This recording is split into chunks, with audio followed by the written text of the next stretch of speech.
Bismillahir-Rahmanir-Rahim. In the name of God, the most merciful, the most beneficent.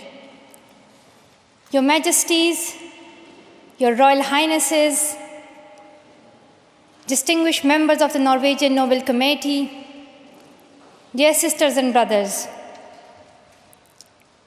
today is a day of great happiness for me. I'm humbled that the Nobel Committee has selected me for this precious award. Thank you to everyone for your continued support and love. Thank you for the letters and cards that I still receive from all around the world.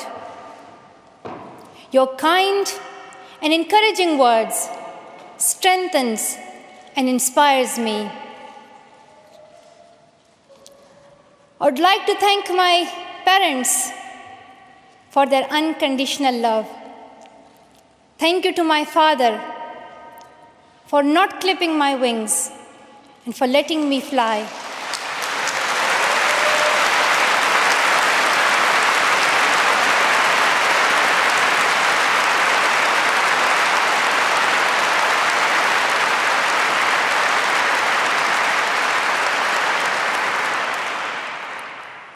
Thank you to my mother for inspiring me to be patient and to always speak the truth, which we strongly believe is the true message of Islam. And also, thank you to all my wonderful teachers who inspired me to believe in myself and be brave. I'm proud. Well, in fact, I'm very proud to be the first Pashtun, the first Pakistani, and the youngest person to receive this award.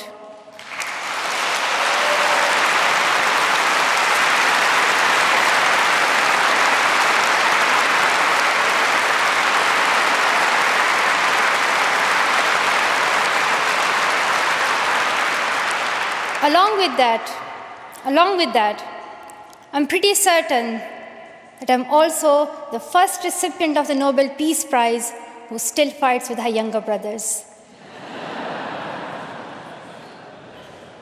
I want there to be peace everywhere, but my brothers and I are still working on that.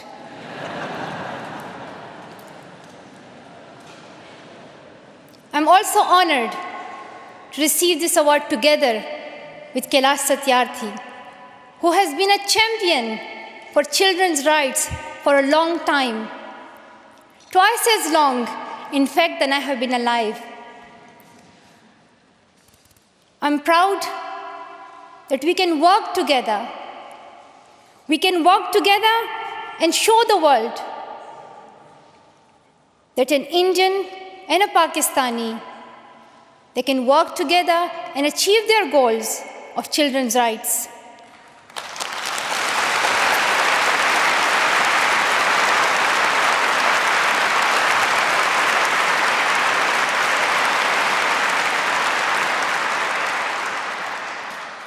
Dear brothers and sisters, I was named after the inspirational Malala of Mezon, who is the Pashtun Joan of Arc. The word Malala means grief-stricken, sad. But in order to lend some happiness to it, my grandfather would always call me Malala, the happiest girl in the world. And today, I'm very happy that we are together fighting for an important cause. This award is not just for me. It is for those forgotten children who want education. It is for those frightened children who want peace. It is for those voiceless children who want change. I'm here to stand up for their rights, to raise their voice, It is not time to pity them. It is not time to pity them. It is time to take action. So it becomes the last time. The last time. So it becomes the last time that we see a child deprived of education.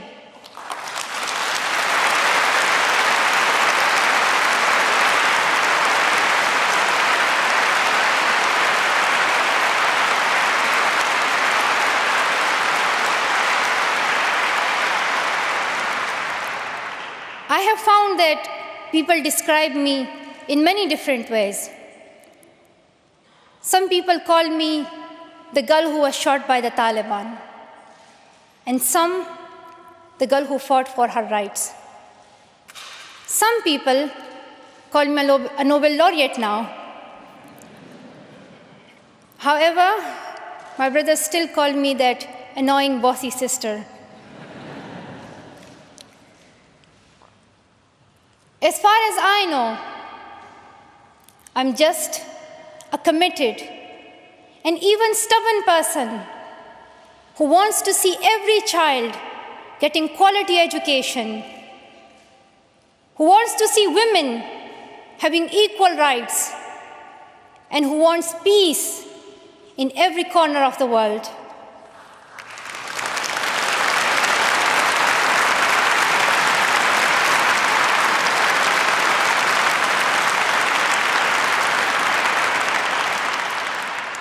Education is one of the blessings of life and one of its necessities. That has been my experience during the 17 years of my life. In my paradise home, Swat, I always loved learning and discovering new things. I remember when my friends and I would decorate our hands with henna on special occasions.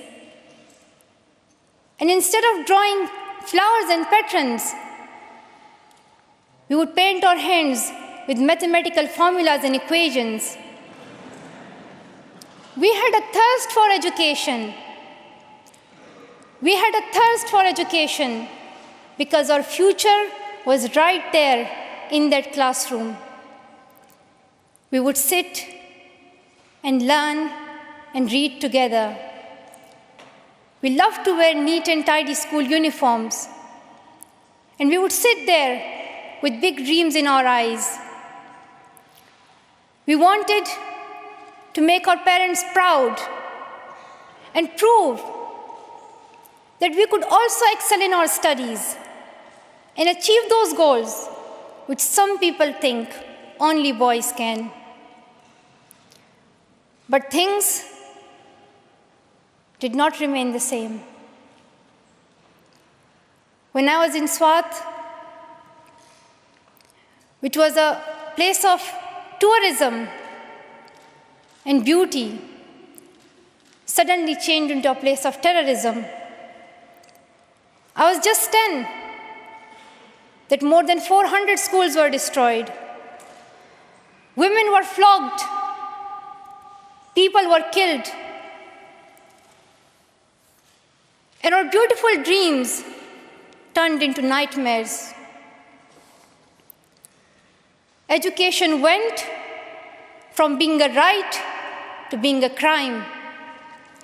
Girls were stopped from going to school. When my world suddenly changed, my priorities changed too. I had two options. One was to remain silent and wait to be killed. And the second was to speak up and then be killed. I chose the second one. I decided to speak up.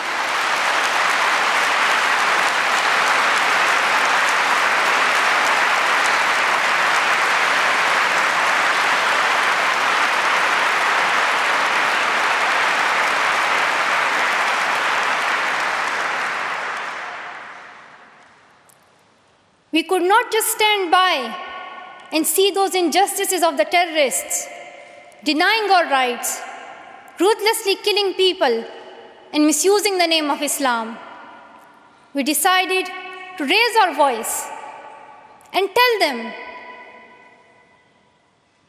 have you not learned that in the Holy Quran Allah says, if you kill one person, it is as if you kill the whole humanity? Do you not know that Muhammad, peace be upon him, the Prophet of mercy, he says, do not harm yourself or others. And do you not know that the very first word of the Holy Quran is the word Iqra, which means read? The terrorists tried to stop us and attacked me and my friends who are here today on our school bus in 2012. But neither their ideas nor their bullets could win. We survived. And since that day, our voices have grown louder and louder.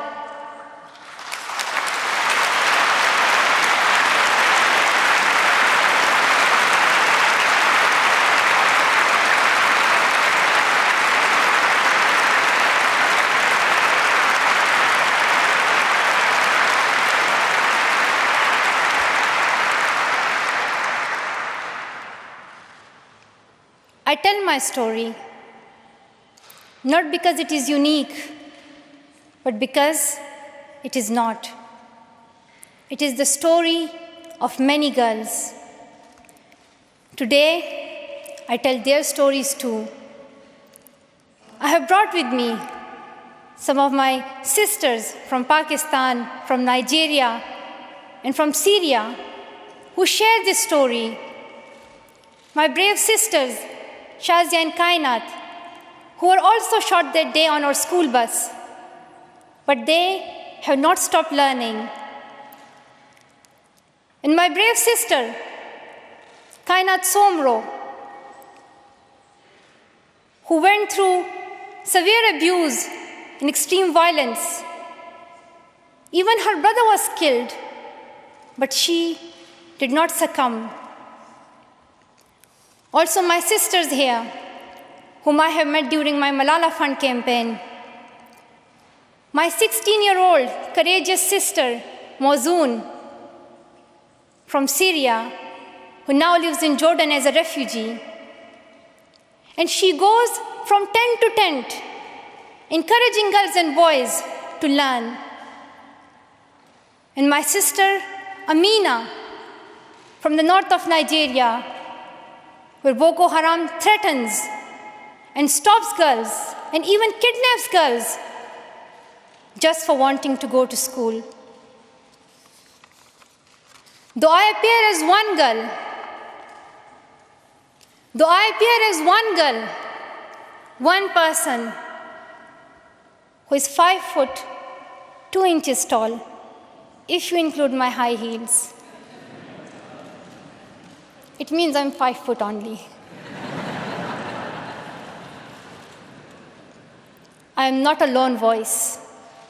I'm not a lone voice. I am many. I am Malala, but I'm also Shazia. I'm Kainat. I'm Kainat Soomro. I am Mezon. I am Amina. I am those 66 million girls who are deprived of education.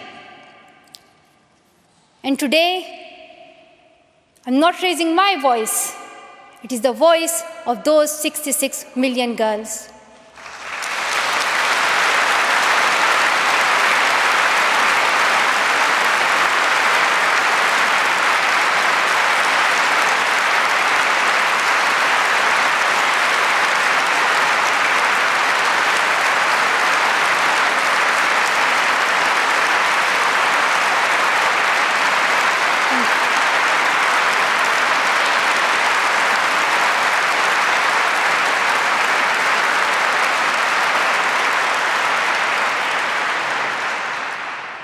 Sometimes people like to ask me, Why should girls go to school? Why is it important for them? But I think the more important question is, why shouldn't they? Why shouldn't they have this right to go to school? Dear brothers and sisters, today, in half of the world, we see rapid progress and development. However, there are many countries where millions still suffer from the very old problems of war, poverty, and injustice. We still see conflicts in which innocent people lose their lives and children become orphans. We see many people becoming refugees in Syria, Gaza, and Iraq. In Afghanistan, we see families being killed in suicide attacks and bomb blasts. Many children in Africa do not have access to education because of poverty. And as I said, we still see girls who have no freedom to go to school in the north of Nigeria.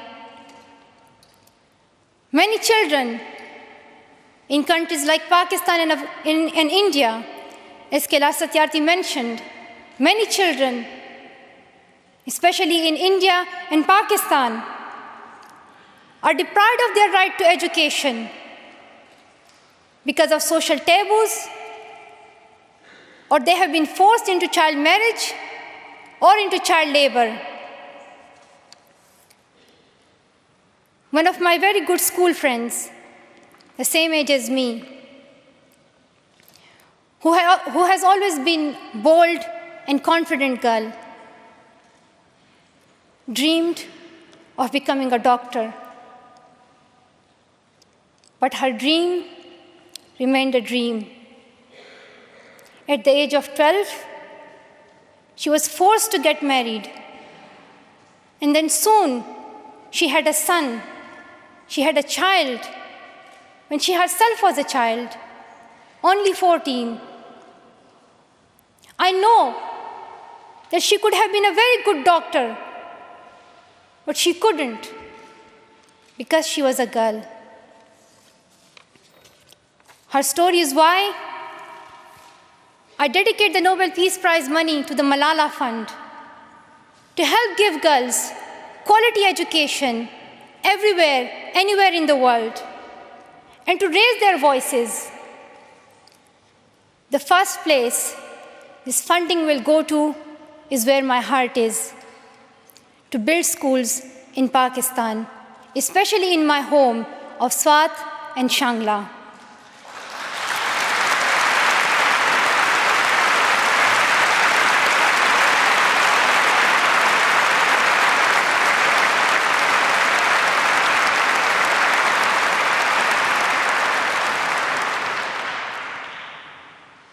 In my own village, there is still no secondary school for girls. And it is my wish and my commitment, and now my challenge, to build one so that my friends and my sisters can go there to school and get quality education, and they get this opportunity to fulfill their dreams.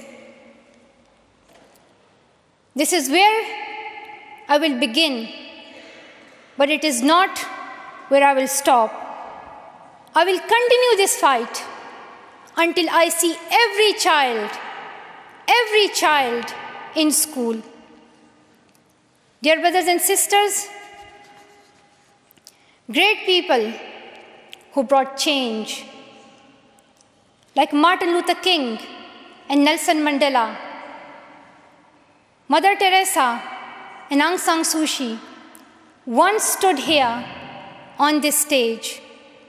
I hope the steps that Kailash Satyarthi and I have taken so far and will take on this journey will also bring change, lasting change.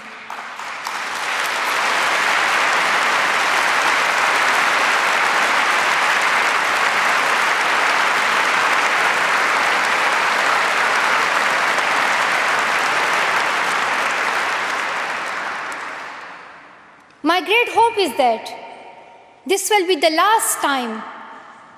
This will be the last time we must fight for education. Let's solve this once and for all. We have already taken many steps. Now it is time to take a leap. It is not time to tell the world leaders to realize how important education is. They already know it. Their own children are in good schools. Now it is time to call them to take action for the rest of the world's children. We ask the world leaders to unite and make education their top priority. 15 years ago, the world leaders decided on a set of global goals, the Millennium Development Goals.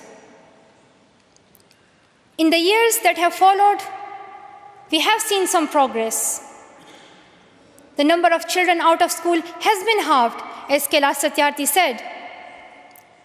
However, the world focused only on primary education, and progress did not reach everyone. In year 2015, representatives from all around the world will meet in the United Nations to set the next set of goals, the Sustainable Development Goals. This will set the world's ambition for the next generations. The world can no longer accept that basic education is enough. Why do leaders accept that for children in developing countries, only basic literacy is sufficient when their own children do homework in algebra, mathematics, science, and physics? Leaders must seize this opportunity to guarantee a free, quality, primary and secondary education for every child.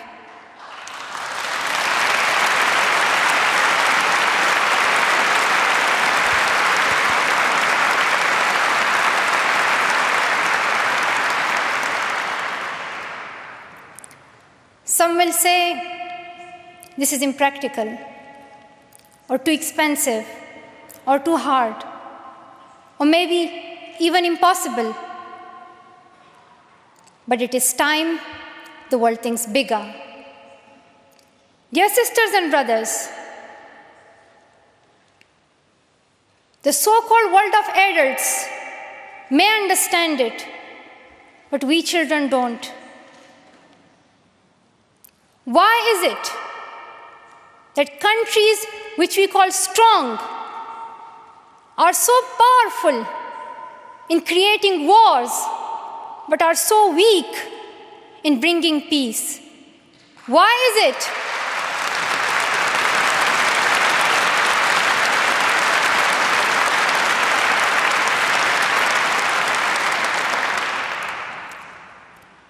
Why is it that giving guns is so easy, but giving books is so hard? Why is it? Why is it that making tanks is so easy, but building schools is so hard? We are living in the modern age, and we believe that nothing is impossible. We have reached the moon 45 years ago, and maybe we'll soon land on Mars. Then, in this 21st century, we must be able to give every child quality education. Dear sisters and brothers, dear fellow children, we must work, not wait. Not just the politicians and the world leaders. We all need to contribute.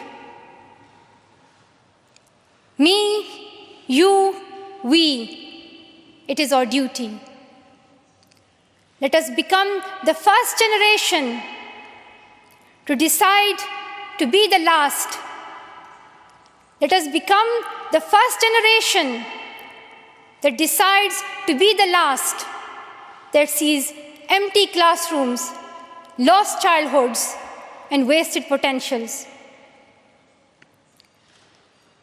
Let this be the last time that a girl or a boy spends their childhood in a factory. Let this be the last time that a girl is forced into early child marriage. Let this be the last time that a child loses life in war.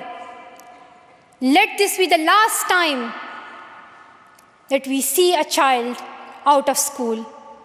Let this end with us. Let's begin this ending together, today, right here, right now. Let's begin this ending now. Thank you so much. Thank you.